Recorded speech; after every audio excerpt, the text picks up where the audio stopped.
Today, we're diving deep into the biological border that really shapes our social lives.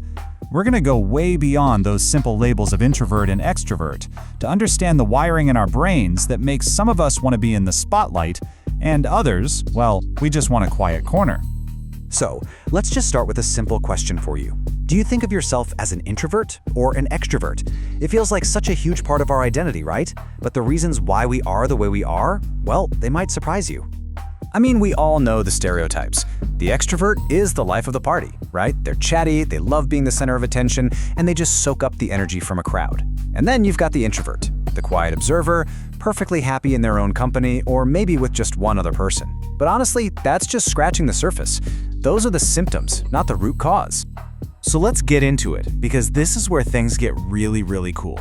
What if these preferences aren't just little personality quirks? What if it's all hardwired directly into our brain chemistry? To really get to the bottom of this, we have to take a look at the brain's reward system. And the main player in that whole operation is a powerful little chemical messenger called dopamine. So what exactly is dopamine? Well, you can think of it as your brain's own personal good job signal. It's that little rush you get when you do something you enjoy, and it's what makes you want to go out and do it again. It's basically your brain giving you a gold star. And this right here is the absolute core of the difference. It's all about sensitivity.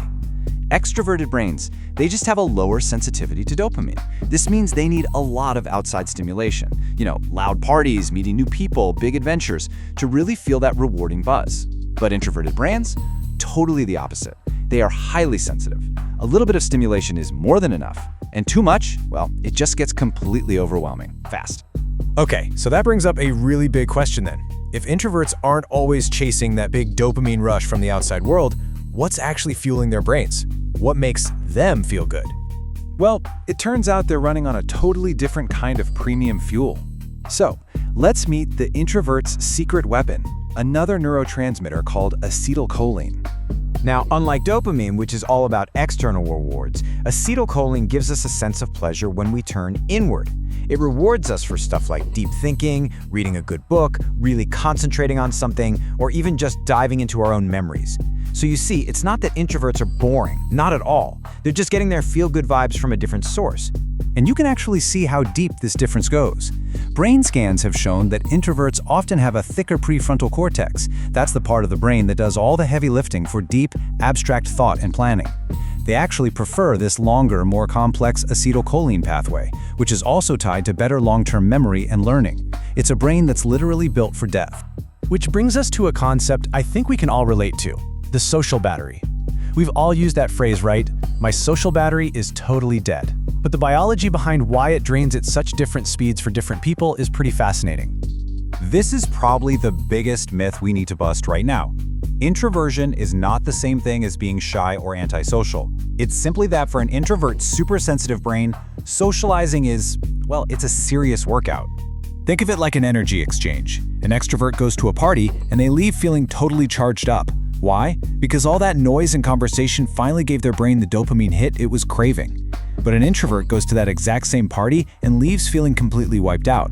Their brain has been working overtime processing every single little detail, every conversation, every sound, every facial expression. It's just too much data to handle. But here's the thing. Most of us don't actually live on the extreme ends of this spectrum. We can't have this conversation without talking about the huge group of people who fall somewhere right in the middle. Okay, I want you to look at this number, 68%. Just let that sink in for a moment. What do you think it represents? Well, it's the estimated chunk of the population who aren't strictly an introvert or an extrovert. They're ambiverts. And as you can see, they actually make up the vast majority of us. An ambivert is someone who's pretty comfortable in the middle, someone who can lean one way or the other depending on the situation. You could say their superpower is flexibility. An ambivert can have a great time at a loud party, but they also really crave a quiet night at home. Their brain has the wiring to adapt, to dial up their extroverted side when they need it, and then retreat to recharge their introverted side later. They kind of get the best of both worlds. So at the end of the day, this isn't about trying to shove yourself into a neat little box. It's about understanding your own unique biological wiring. Whether you're an introvert, an extrovert, or somewhere in between as an ambivert, this knowledge is like getting a user's manual for your own brain. So the real question is, now that you know what powers you, how are you going to build a life that energizes you instead of one that constantly drains you?